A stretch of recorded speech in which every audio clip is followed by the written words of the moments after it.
Been a while since it felt like this. Been a while since it felt. Hi everyone, welcome back to episode 2 of my show. I'm Jesse Sinclair, residential realtor in Calgary, Alberta, Canada.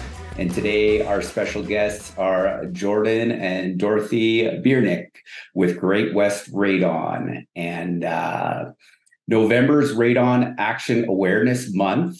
And Jordan and Dorothy own Great West Radon, which is a family-run business providing radon testing and mitigation services in Calgary and area. And radon is becoming a topic that is more and more known in the real estate community in Calgary. And I can say that when I took my course many years ago, my real estate course, it was mentioned that radon was in the States, the United States, and it wasn't an issue here in Canada. And no need to worry about it. And next chapter, that was basically the radon talk. Mind you, it was a while ago. It was 2001 that I took my course, but that was how it was handled back then. So Jordan and Dorothy, take it away in terms of what is radon and why should people care about it? Yeah, well, thanks, Jesse. Thank you so much for having us here.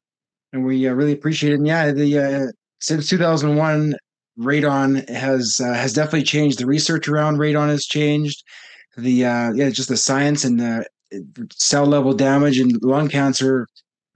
Statistics have changed. Even the courses for real estate agents, realtors has changed. So, and it's changing and developing over time. So, for a good reason. Exactly. So the easiest way to talk about radon and describe radon, odorless, colorless, tasteless gas, really comes from our soil, the breakdown of uranium deep within the soil.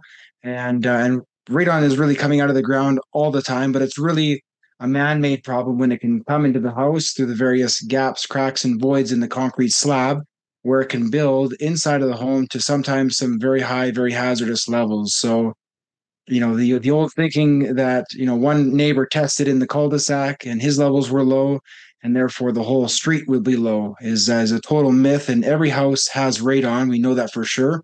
It's just a matter of how much. You could have very, very little levels that wouldn't never warrant any action.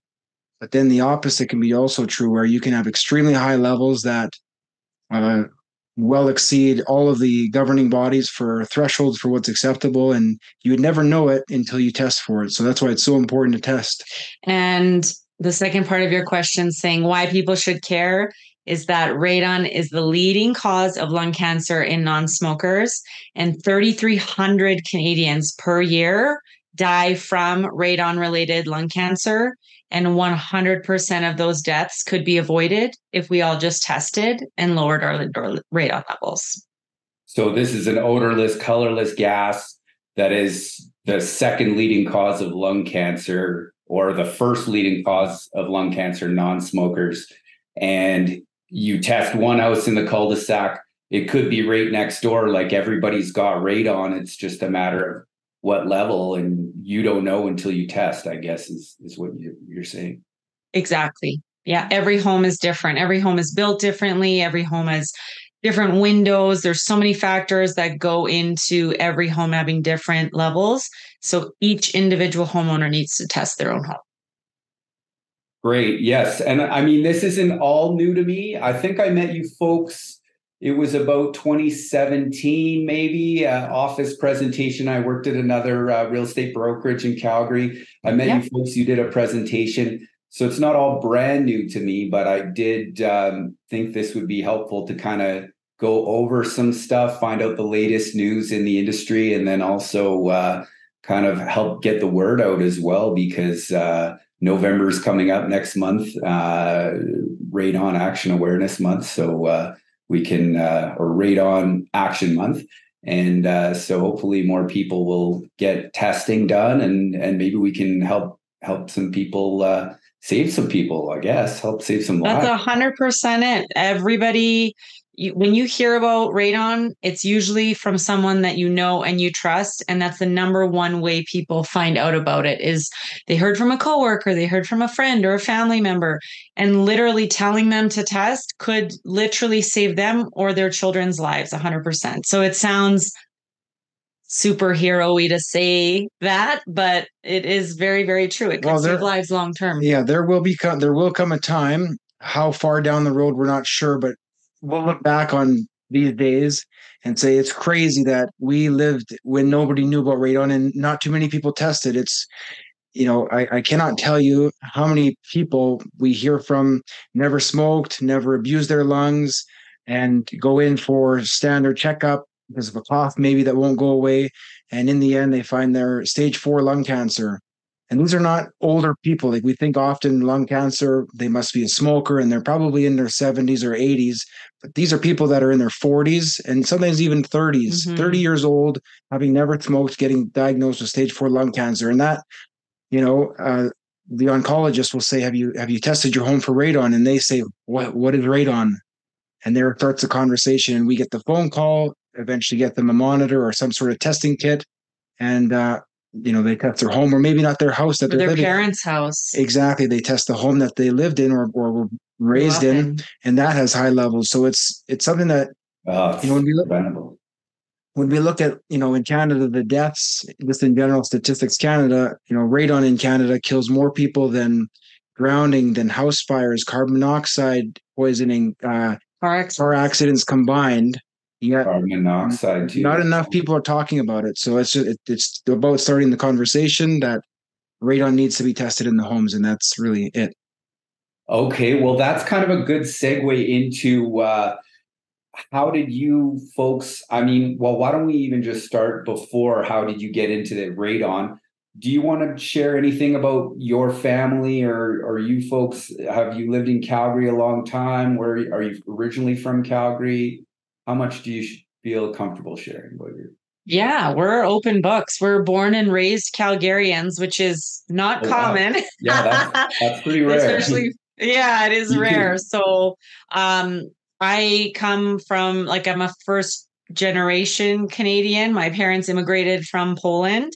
And my dad actually passed away from cancer when I was 17. So this is like a really near and dear topic. I was the kid that went through seeing a parent go through this and lost them at a young age.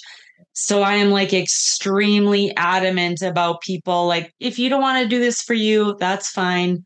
Let's do it for the kids. Let's protect them. Let's protect you so that they don't have to see you do this. It's a $50 kit to prevent this lifetime of heartache is such a no-brainer to me. So that's kind of where my background comes from. And then and I'm also born Calgary, raised Chestermere, and then back to Calgary. But Dorothy and I live here in Arbor Lake, Northwest. We have 2 young kids. They're now 7 and 9 years old.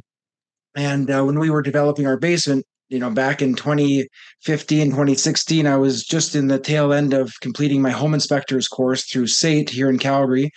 And while I was waiting for my certification to get received, there was a little bit of a lag time. And we, in that process, got lent a digital radon monitor from Dorothy's sister, who worked for an oil and gas company in downtown Calgary. And it ended up at our house. We tested and ended up having high levels. And again, while I was waiting for my home inspector certificate, I thought, maybe I'll go back to school and I'll get certified for radon testing and mitigation.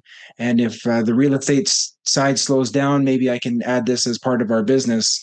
And that's exactly what we did. We got certified. I mitigated my own home, and really found a huge need in Calgary for someone who specialized. At the time, there was a lot of people doing mitigations, plumbers and HVAC guys and people on Kijiji, but nobody really specifically doing it solely.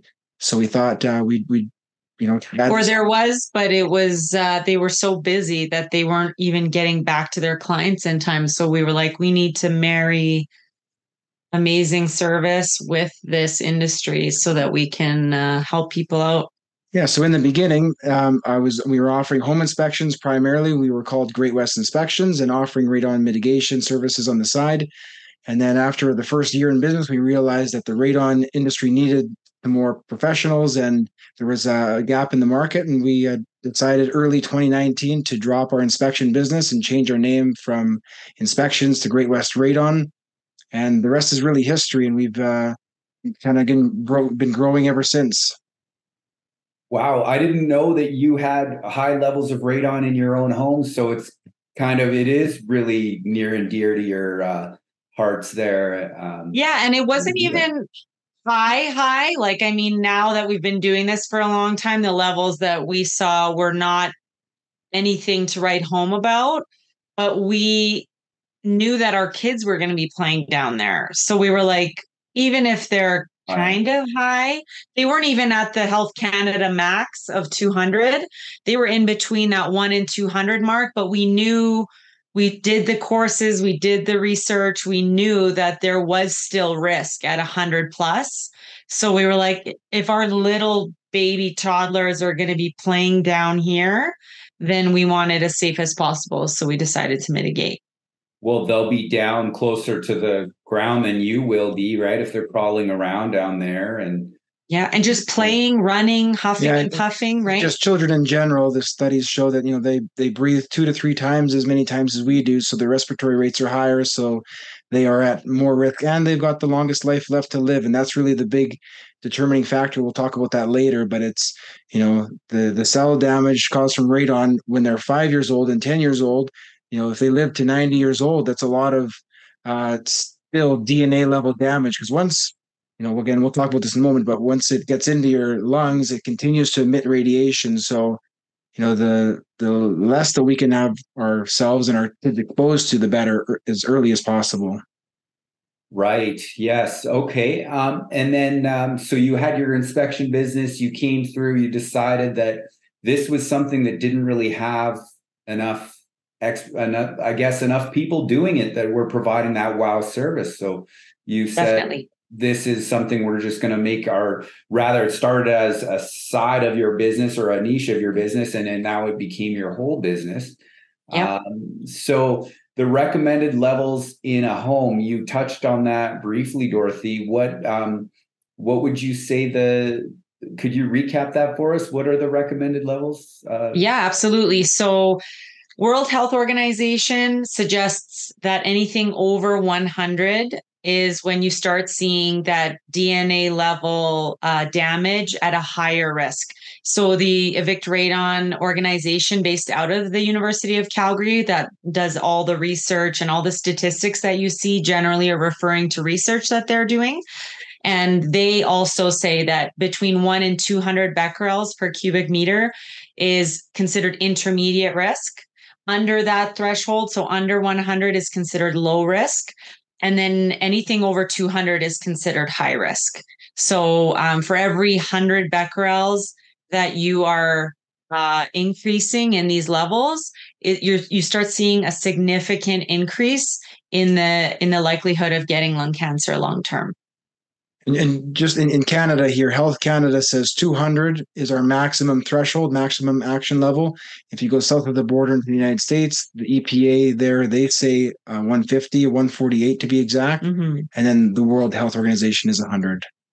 Okay. So there's a lot of these numbers floating out there, which makes it, I think, a little bit confusing for people at times. So Canada has the highest and this is concentrations for volume of air, like becquerels of these particles per cubic meter. So 200 becquerels per cubic meter, that's the threshold in Canada. But you go to the States, it's 150. WHO is saying 100. But the higher you go, the more the risk, right? So probably lower would be better than for your family, I would imagine. And Health Canada's actually, their threshold is approaching 200 is a maximum, but their official stance is the lower the better. And really, to put it into perspective with, let's just say, use X-rays and cigarettes, for example, because we can understand that a little bit better than becquerels. But Health Canada says 200, right? They say if you spend on average about 12 hours per day in the home over the course of 1 year, 200 becquerels equates to 350 dental X-rays per year worth of radiation. Whoa. Or about 11 and a half cigarettes a day at 200. And the worldwide research, really not only from the University of Calgary, but really around the world, really says that cell damage starts to become measurable in the lungs starting at 100. So, our professional stance and opinion is really, if you've got kids and you really are spending a lot of time in your house and primarily in the basement, which in Canada we typically do, our houses are where we spend a lot of our time, especially in the wintertime. Especially in the wintertime, yeah, when you're not going outside as much. Yeah, and that's really when, if you have levels of at around 100 or more, that's really when you should really consider mitigation.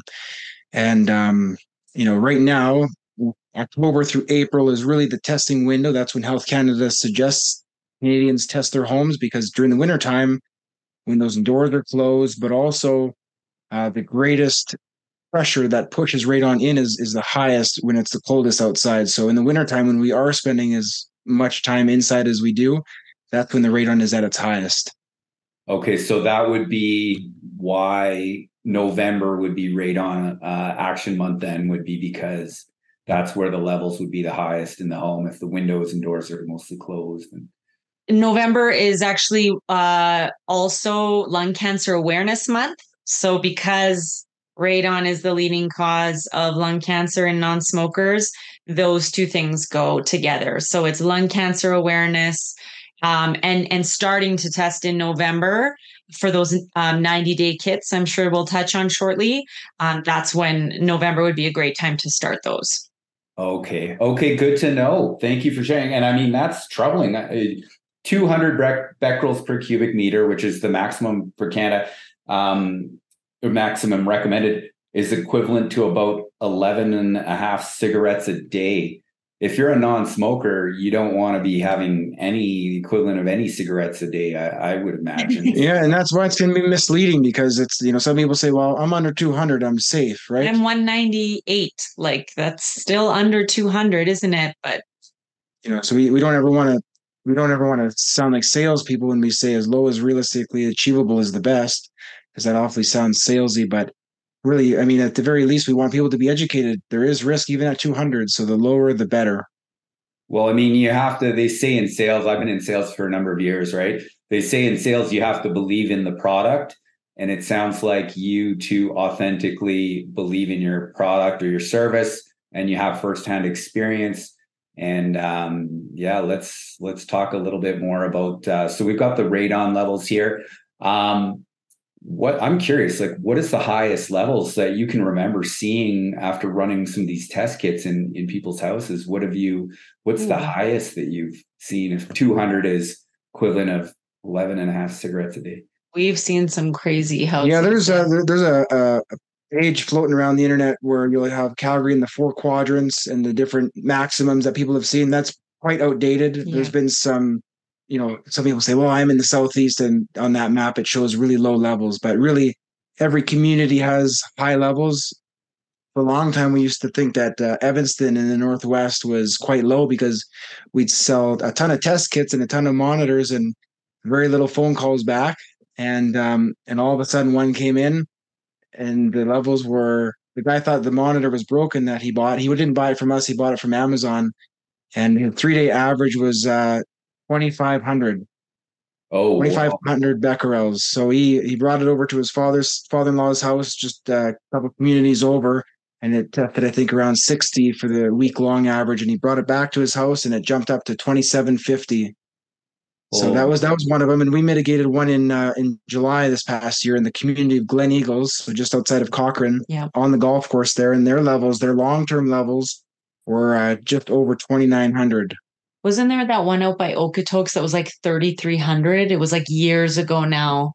Yeah, there's been, you talk to different mitigation companies, and the U of C, I'm sure they've got some pretty good statistics, but yeah, there's been multiple thousand. There's one house that one of our they're a competitor of ours, but they're great friends of ours because they're just nice people, and we're all about just being friends with them. There was the one house, it was just off of Crowchild on the way out to Bearspaw, that the university actually had to come test, and it tested at 160,000 becquerels. 160,000 was 160,000, like that. They were, yeah. I was going to say that there must be like a massive chunk of uranium under that house somewhere, because there's actually digital monitors that are failing in that house because of the high radiation coming from that house. Yeah.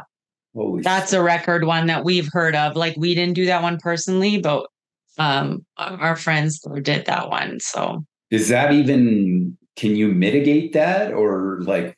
It's very difficult. Like they've done a lot of work with that house. And even then it's hard to bring it down to like safe levels. But I mean, anything's better than 160,000. They're kind of using that house as a little bit of a guinea pig for understanding domestic radon levels, because it's an anomaly for sure. We've never heard of anything like that, but that's here in our city. That's a 7-minute drive from our house here. So it's crazy. It just goes to show people need to test. Because you could have another one of those houses. Who knows? And it's the more almost like winning the lottery, but you don't want to win that lottery in a bad way. Yeah. Wow, Totally. that's unbelievable, those levels. So if you were to test, let's say 10 homes, how many would be over that 200, do you think? Or if you test 100 homes, how many, from your experience, I'm not saying like you go down the street 100 homes and it's going to be, but like from your experience, they say that 1 in 8 Calgary homes test above 200. I feel like if the house is newer, and they say newer as 1992 or newer, it goes up to 1 in 6. And then if you use the World Health Organization numbers of 100, then it's 4 to 8, right? Yeah, 50% of them. 50%. But I feel like those statistics might even be a little low, because those were from a while ago. So I'm curious. The issue is that when they produce statistics like that, people almost like hide behind them a bit, and they're like, oh, like I have like a 16% chance or something like that. So that it doesn't provide that urgency. Just so they almost the dice, right? Yeah. Yeah. It's like, like I'm most likely going to be the 5 out of the 6. Right. So they almost don't want to put statistics out there like that. It's just changed. The discussion around it has changed. They just want more people testing. But like if you care about the no risk, like if you want to avoid risk altogether, especially for kids, half of Calgary homes. And it is so preventable. A lot of people think, okay, well, radon mitigation, especially real estate agents, not you, not you, but there is a lot of them that don't want to bring up, don't want to talk about it, because it is a technical issue. And when people have never heard of radon, they say, what do you mean there's something radioactive in my house? Like, I don't want to live here. And it's, the information, the conversation about it needs to change, in the sense that you could test this house and it could have levels. You're going to test the next house and it will have levels. Every house has it. It's just a matter of how much. And then if you do have a house that has levels that warrant mitigation, installing a mitigation system is quite straightforward. And we can talk a little bit about that in a moment, but it is a solvable issue. It's a solvable issue. That's why it's 100%. It's a 100% fixable issue. You identify it and fix it. Yeah. And I mean, can you imagine being in a house for 10 years and then you test it 10 years later? Like the best time, I would say, is the sooner the better that you're in a property. 100%. And especially Jesse, this is all that we do. This is all that I do, is go in and I quote these people, I mitigate these homes.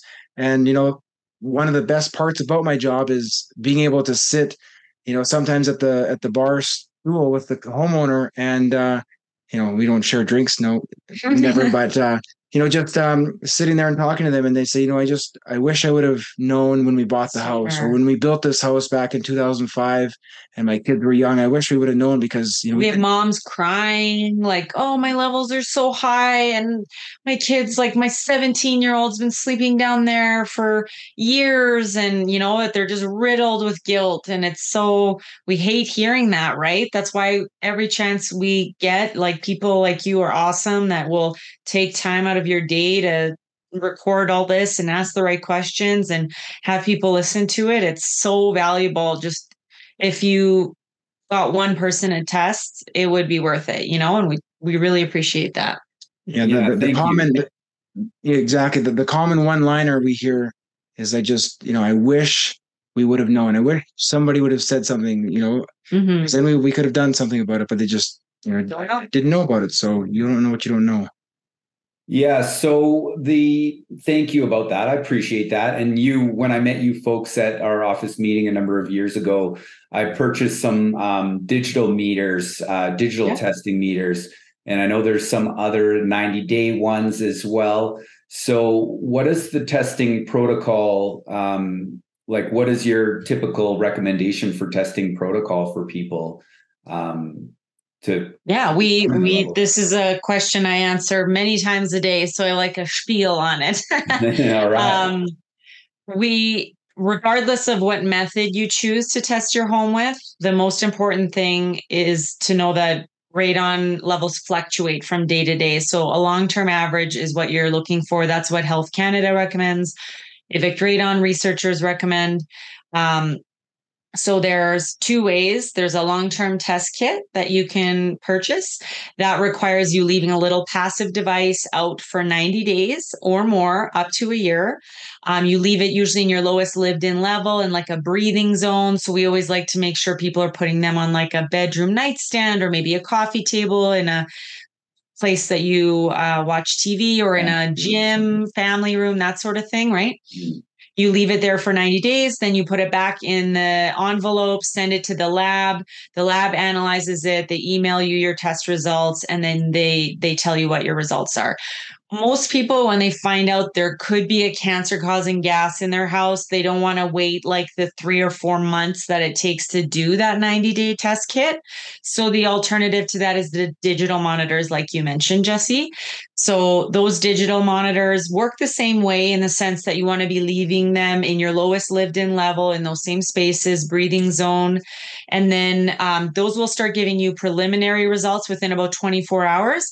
And then the longer you leave them, the more accurate they become, gaining that long-term average. So some of them will fluctuate with daily averages, or there's an app involved that will show you and track your radon levels on a nice graph for you. Some of them glow red, green, yellow, kind of like a stoplight system where they're letting you know what your air quality is based on those colors. There's so many things that affect radon levels. Like we always get a ton of phone calls the day after like a big wild storm of some sort, because the pressures change and the winds howl and those drive radon levels right up. So we got a ton of phone calls like, these levels are 600 and they're normally 200, and everyone's freaking out and want to mitigate right away. So a lot of those things, weather changes, winter coming, obviously people that test in the summertime, which is why they recommend testing in the wintertime, is because, like Jordan said, there's snow on the ground. The weather is different. There's a lot of snow coming all the time. So that's going to make your radon levels a lot higher than they would be in the summer when your doors and windows are open. Fresh air is introduced a lot more. So the radon levels in the home dissipate more and are able to escape. Yeah, and really it's all about pressure underneath the concrete slab that drive radon in faster or slower. And there's things environmentally that make it, increase pressure. When it's cold outside, the hotter rises in the home, creating what's called a stack effect. And that really, you can see in the wintertime radon levels or subslab pressures increase, but also what we do inside the house. Sometimes I go to these quotes and people find out that they have high levels and they book a quote, and I get there and every ventilation fan is on, every bathroom fan, kitchen exhaust fan is on high. And I ask them what they're doing and they say, oh, we're just sucking the radon out. But they can't figure out why the radon is getting higher. And that's because they're depressurizing the house, which is increasing the pressure underneath and driving in more radon. Oh. So it's all about pressure. And that's why what Dorothy had said is so accurate. We really are most concerned about that long-term average. Day to day, it'll fluctuate so much that it's so inaccurate that, lending it to a neighbor for a weekend in July is really not going to be a great indicator of your radon levels come winter time for long-term. And speaking about sharing monitors, that's another perk to monitoring digitally. Not only do you get to see it right away, which I think either puts some people at ease or just gets people to get the ball rolling. Either way, if you tell people to wait 90 days and their little monitor is showing them levels of 600, they're not waiting 90 days. They're like, I don't care if it's even for 2 weeks, it's 600. I don't want to live in that. And they'll just proceed with booking. But a lot of people will buy these digital monitors like you did, and they're able to share them with family and friends, which is like the best way to find out about what radon is. It's like, hey, there's this gas. You can Google it if you want, do your own research. I tested my home. I got it all fixed up, but here's my monitor. If you want to test your home, there's so many amazing people that we have mitigated for that are just great advocates. Once they find out what it is, they want to protect their family, their kids. There's grandparents buying test kits for the whole family. And, you know, it's just a great way of being able to do that. The digital monitors are able to be reset, shared. They have, you know, warranties for 5 years. They're usually good for up to 10 years. You can test a lot of homes in 10 years. Yeah, that's what I do. I lend them out to my friends and my clients and to just get an idea. And then there was another one on a tripod, kind of The 96-hour test. That was the 96. That was for the purchase. That was actually on a conditional purchase, which we'll get into that, the details of how that would play into a purchase a little bit later on. But so what do they, actually, I'll grab one of these test kits. I don't even know if you're still doing these, but like if you're still selling this kind of model, You betcha. That's the one right there. That's like our little workhorse monitor. That's the most simple one. There's no apps. There's no there's batteries, but it's like there's no technology involved. And some people just love that in this day and age, that everything's got an app and whatever. That one is so simple. You can lend it to your grandma and she could figure it out. You know, you just reset it and the numbers are the numbers. They fluctuate between the daily and the weekly and the long-term average. That's a great monitor. It's one of our best sellers because it's so simple, right? The 96-hour test you mentioned, did you want me to talk about that one? Let's talk about the costs.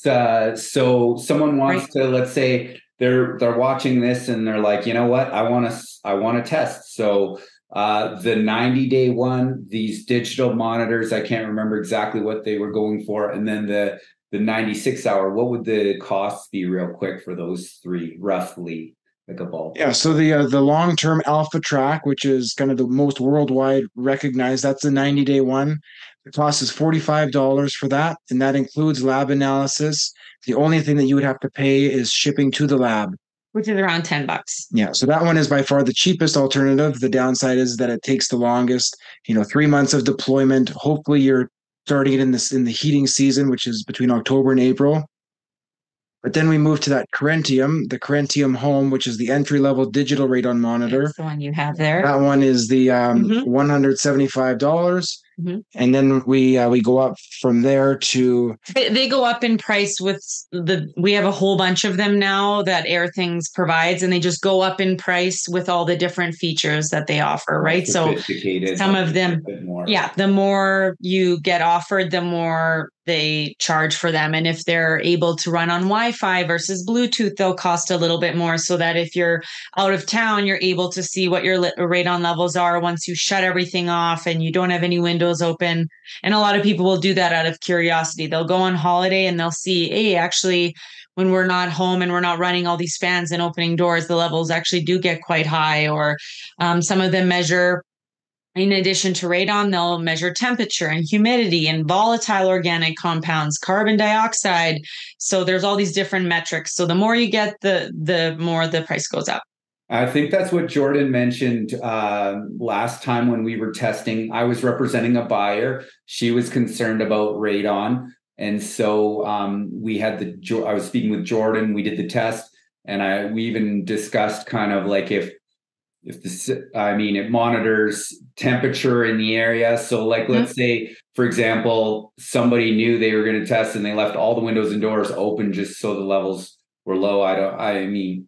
It's possible, right? And most people, it is, unfortunately. But if there is that chance, then it sounds like your 96-hour test would monitor all that data, so you could track and say, well, the temperature went down to 7 degrees or 10 degrees. So obviously all the doors and windows are open here, right? So yeah, absolutely. That 96-hour test that you were mentioning, that one.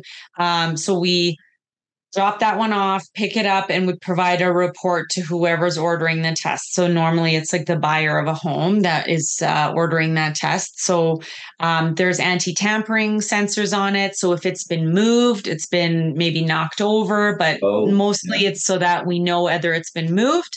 And then the temperature sensors, like you said, if it's all of a sudden it's feeling like that there's, winds or that there's a huge temperature change, then we're going to know that something was up and that we have to include like a tampering statement in our report.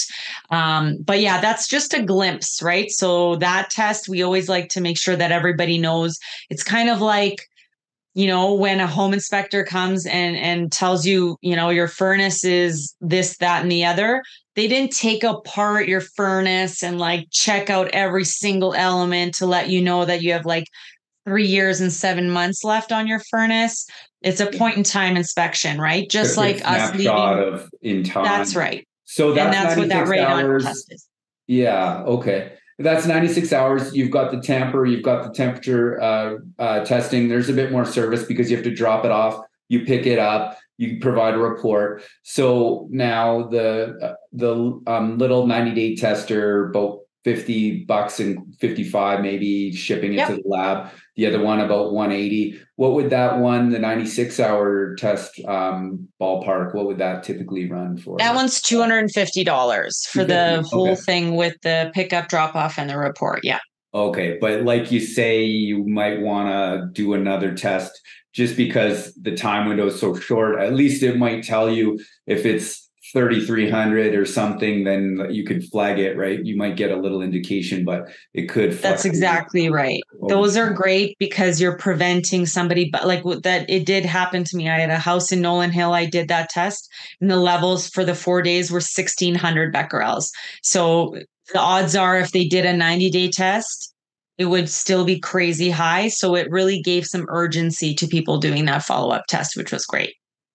And in some cases, when the market allows for a home inspection and a radon test and actual negotiation, in some cases, home sellers or home purchasers are able to negotiate the whole mitigation system or at least a portion of it onto the seller. I mean, now is not the time to do that with our market, but it has been done in the past. Yeah, that's a good. Thank you for bringing that up. So.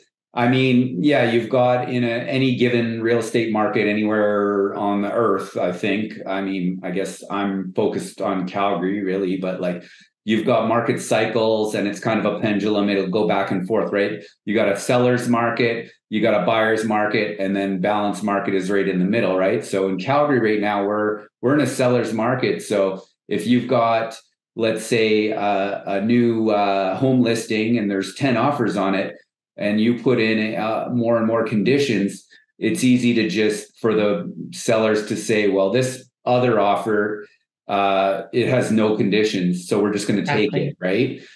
So you have to have an idea of the market you're dealing with as a buyer and plan your strategy accordingly, right? So you're not setting yourself up for disappointment where you're not getting any house, right? Exactly. And your strategy may change to just be like post-purchase testing versus pre-purchase conditional testing, right? Like 100%. Yeah, the one we did before, it was more of a balanced market, Jordan, the one that I'm thinking of that we have done over the years. But the one that's coming to mind, we did a condition of that in the offer to purchase, and then we did the 96 hour testing.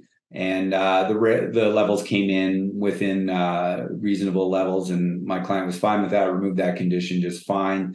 But yeah, that was more of a balanced / buyer's market, whereas in a seller's market, you may want to, rather than putting that as a condition of your offer, you may want to do that once you take possession and just have that on your checklist of things to do, and factor in that, hey, you might have to do some mitigation or remediation.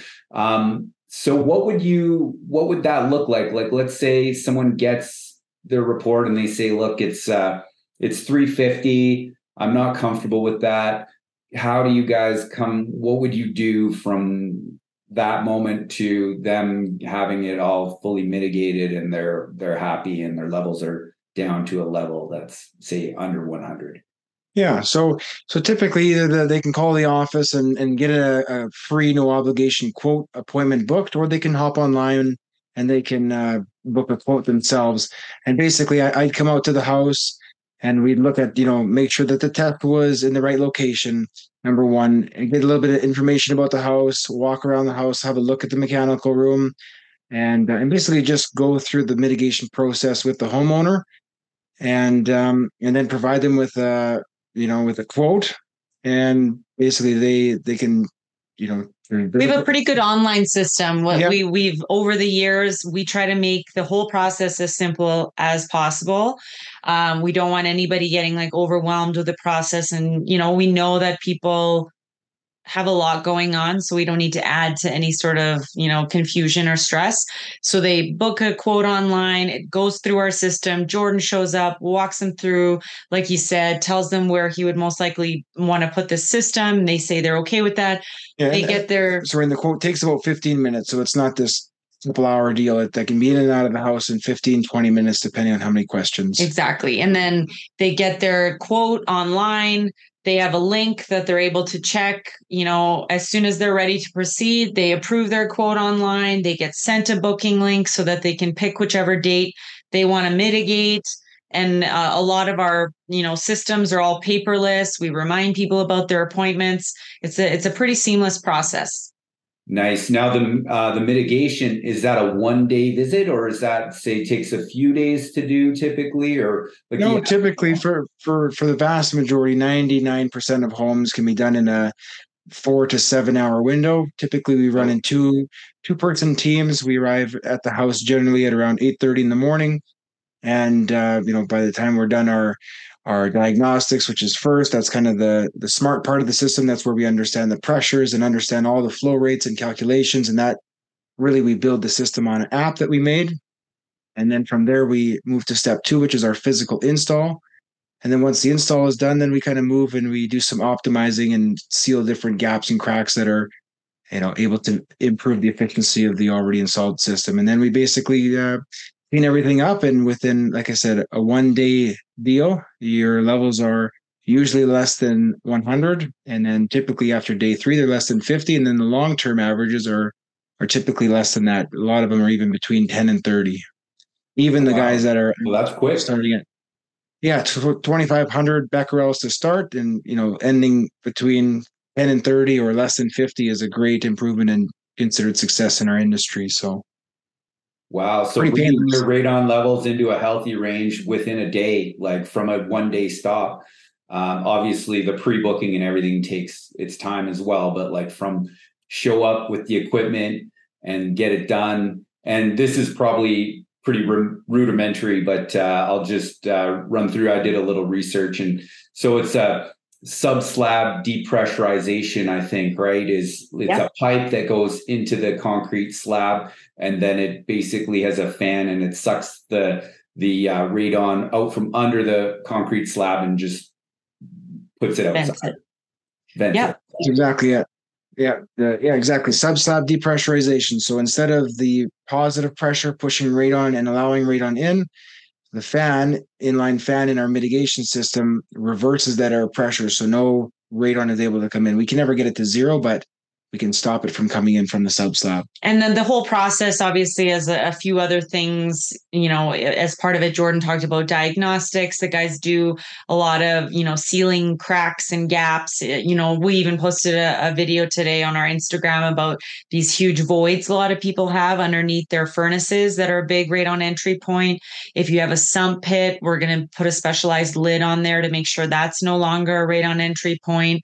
If you have gaps between your slab and your foundation wall, we'll fill those in wherever we can access them. We're going to try to make the slab as airtight as possible so that not only is radon not getting in, it's also able to draw better suction so that we can vent it to the outside in the most efficient way possible. And you, Jesse, being in these houses, these newer constructed houses, anything after 2016, you have the radon rough-in pipe. So it's part of building code now that new construction, whether it's commercial or residential, it's required to have a certain gas permeable layer underneath the concrete. So that's the gravel bed underneath the concrete. But then there's vapor barriers, there's sealing, there's a radon rough-in pipe that's capped, so the mitigator doesn't have to drill a hole and core through the concrete. It's a matter of just utilizing that rough-in if it's installed in a good location and not filled with gravel. So it is we're moving in the right direction for sure. At least it gets the conversation started about what is radon. Yeah, what is that pipe? People want to know when they see that. That's right. Home 2016 or newer.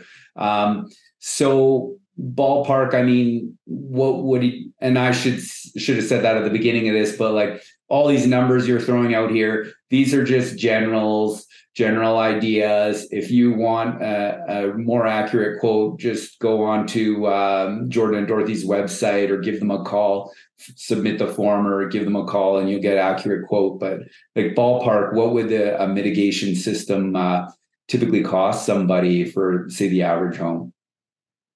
Yeah, so if we're dealing with a newer constructed house with that radon rough-in pipe, generally we're under $2,000 for those ones.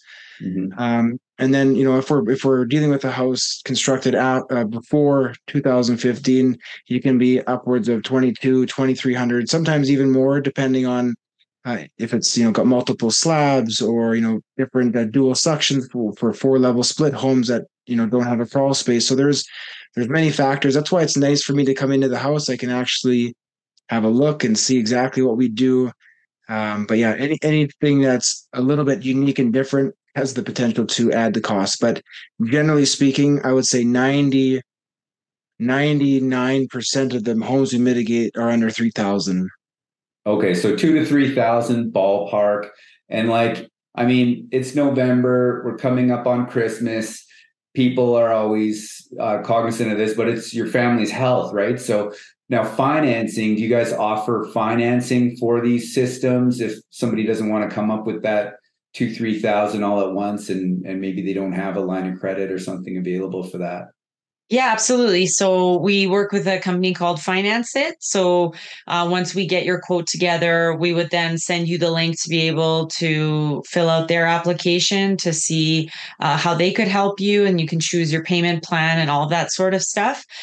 There is also grants available. That's a very new thing because for many years, when people would ask, is there financial aid or anything of the sort, we'd always have to say no, but it's very exciting for us to now be able to say that Alberta Lung does now provide financial support in the form of these grants.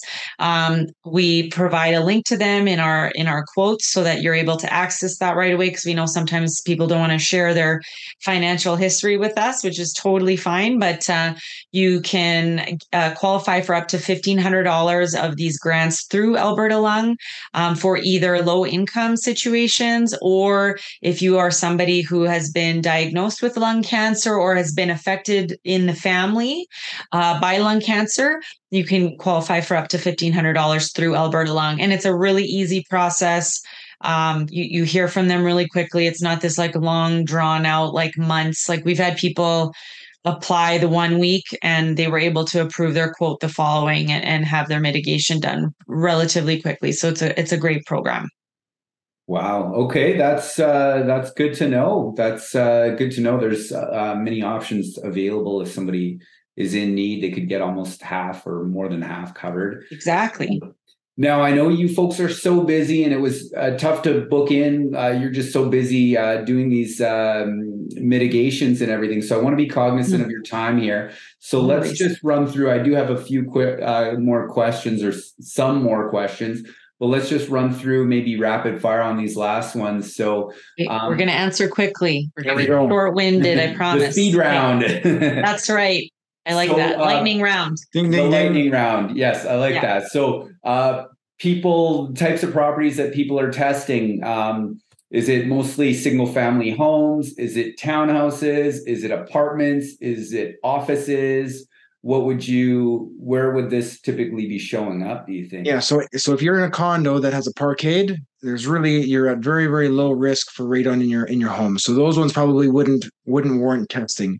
Okay. If you have a townhouse that occupies slab on grade or some sort of a basement, absolutely test. Obviously, detached homes, obviously with a basement, whether it's a walkout or slab on grade, which are very few of them. Anything that's on top of the soil really is at risk. Okay, anything on a slab over the soil, direct contact with that slab. So even an office potentially, I guess, if you're Yeah, generally speaking, the HVAC is quite substantial in office spaces, but yeah, absolutely. Different daycares also. Schools are getting tested, the daycare CBE school, yeah. tested schools, day homes. If Yeah. you're a parent that has a kid in a day home, get that day home tested if they haven't tested already. There was a day home that we mitigated. Yeah, there was a day home we mitigated, and they had, I think, 700 or 800 becquerels, and these kids are spending 7, 8 hours, 9 hours in that basement every single day. I mean, we're a little older. I don't know exactly how old you guys are, but I mean, these kids have We're in the same wheelhouse. so many years ahead of them, right? So you want to make sure they're on the right foot, Exactly. and not dealing with any of this radon stuff. So I imagine there's other people that are in this space and whatnot, and maybe even random people that are just putting out ads on Kijiji or something. Not that there's anything wrong with Kijiji, but what I'm getting at is like, what are the general certifications that people would want to look for anyone that was doing radon remediation work? Yeah, absolutely. You want to look for somebody who's seen NRPP certified, the Canadian National Radon Proficiency Program. These are people that are held to a different standard. We have mandates for continuing education, recertification. We have liability insurance requirements that we're expected to keep. There's a lot of training courses, certification that we all need to do, ethics courses, all these sorts of things. So these people are getting held to a different standard.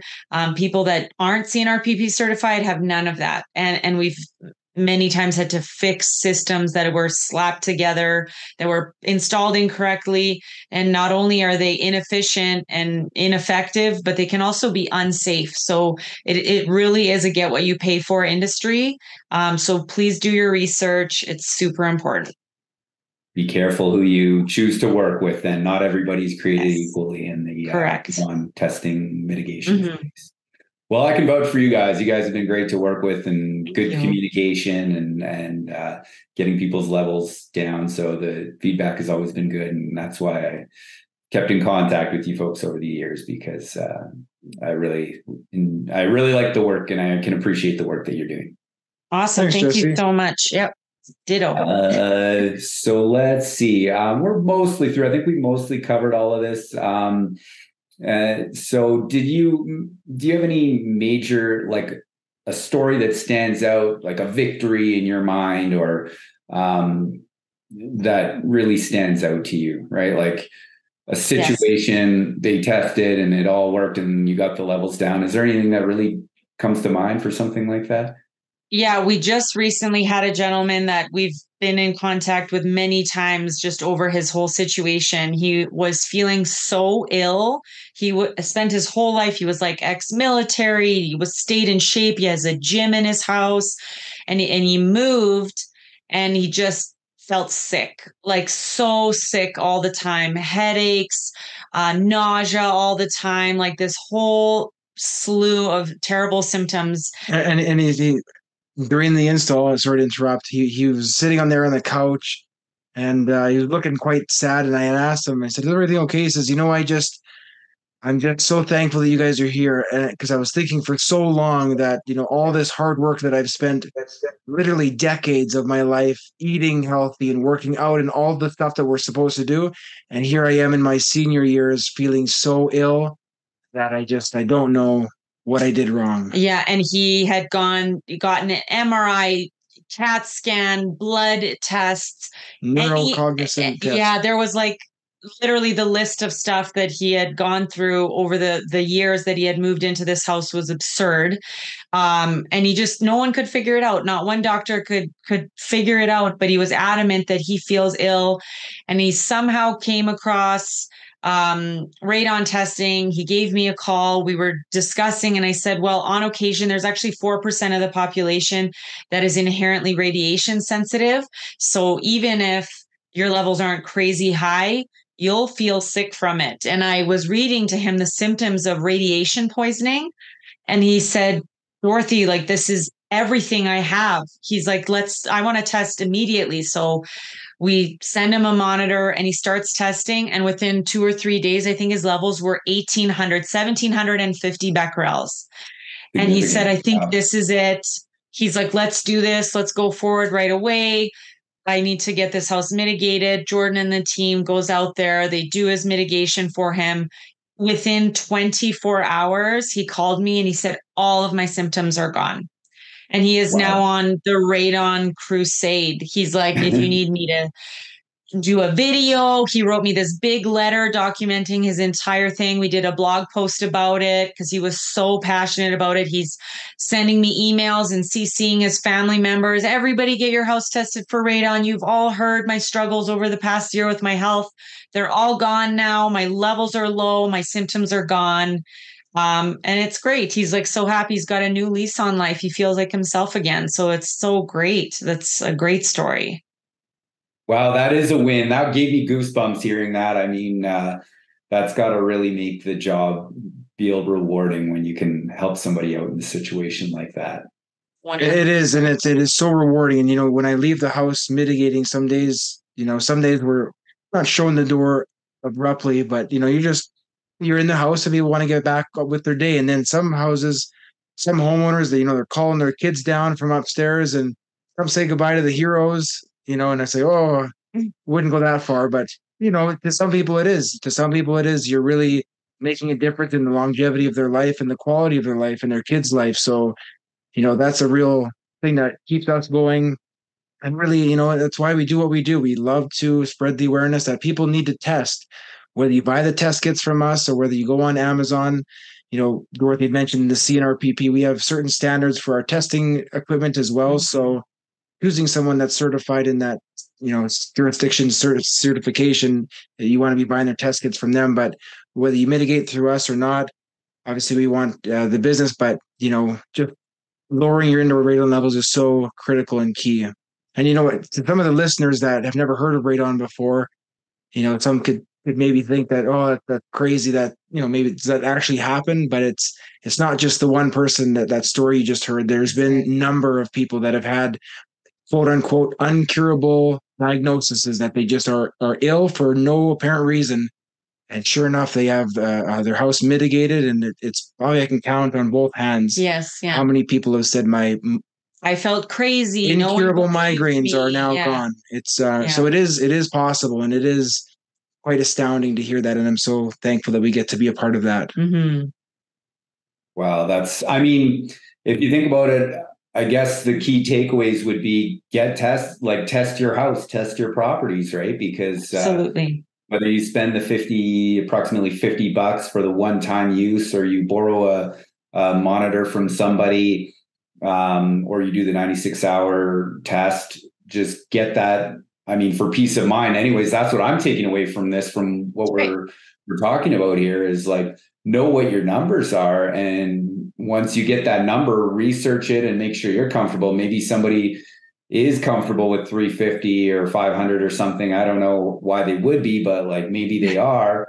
But if you've got young kids too, right? It's important to do that for your family, do that for your children, right? Because they've got a lot of life left to live. And then and call you guys for mitigation if they do have those higher levels, right? Because it sounds like you've got a pretty good streamlined setup to be able to help people and make it easy. So, I mean, everybody's busy, and maybe they are a little light on the finance side. They can finance it through that company there, or get a grant, and you guys can really make it easy for them on a one day kind of stop there. Oh, it's touching hearing that story. I mean, you guys, it's got to be a rewarding career there that you folks have built for yourselves. It is. We're growing. I'm part of the CNRPP Real Estate Council. We're doing a lot of work to partner with realtors like yourself to try to get the awareness out there, because we know how much people trust their realtor, the relationship realtors have with their clients. So we really want to work with realtors to educate home buyers and sellers and everybody so that they know more about this. We're research partners with the Evict Radon organization, so that we're able to work with them to get stats out there and build information that they're using for their studies and statistics. It's just great work. We're happy to be doing it, and we're growing. It's good. Yeah, the Excellent. education is so key, and it's just getting that conversation started is so important, because it can save lives. And even if you're not diagnosed with lung cancer, look at the stories we just mentioned. You don't have to have lung cancer to be negatively affected. That's Your right. quality of life is impacted by radiation, and if we can eliminate that and restore vitality to people's lives, we are happy to be a part of it. Mm-hmm. Right on. Well, you want to make sure you're working with whoever you work with. You want to make sure you're working with somebody you trust, someone who's certified with those governing bodies that Dorothy mentioned, and that is going to do a proper job, right? Because if you're going to try to save some money and somebody actually makes it worse, and you got to have somebody to come in and fix it later, you might as well just do it right the first time. So closing up here, what is the best way? Do you want people to give you a call? Do you want them to jump on the website? greatwestradon.com, I believe, is your website. Is that right? Yep. Whichever they're most comfortable with. I always answer the phone. So if you're a phone person, give us a shout. If you want to do everything online, you don't have to ever speak with a human being other than when the guys show up to do the work, if that's what you like to do. You can follow us on social media. We're pretty active on Instagram. We have a Facebook page as well. You can get a bunch of the information.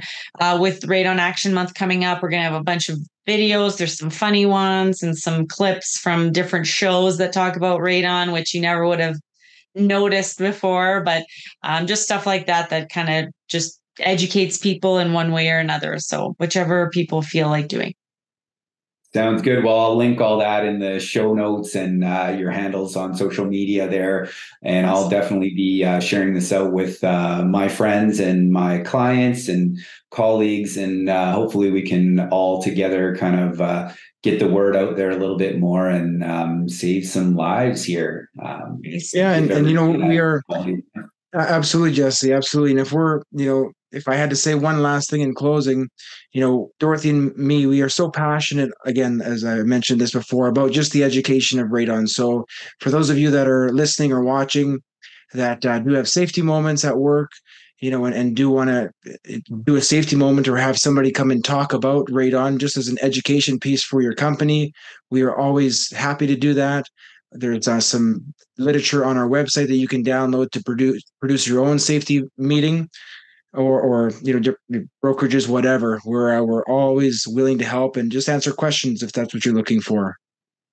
That's a good point. I might just bring that up with my new brokerage. I've been with a new brokerage now for the last year, so I might bring that up and see if our schedules align and you folks are up for it. Maybe you could come in and chat with everybody at the brokerage there. That would be awesome. We've done that over the years. Like we met you at your other brokerage in the past. So yeah, we're always happy to do that. That's a great experience for sure.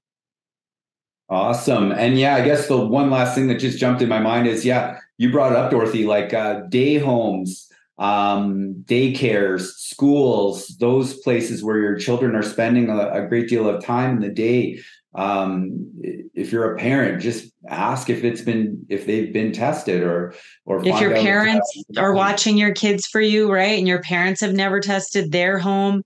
It's good for you to know if you grew up in that home. It's good for your kids to not be exposed to high levels if they're now at that home, just wherever they're spending time, like you said.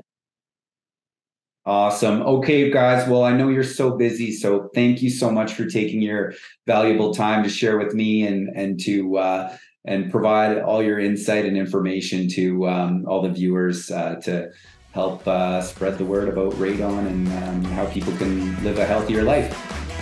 Awesome. Thank you so much, Jesse. Yes, thank you very much. Take care, guys. Have a great evening. Thanks.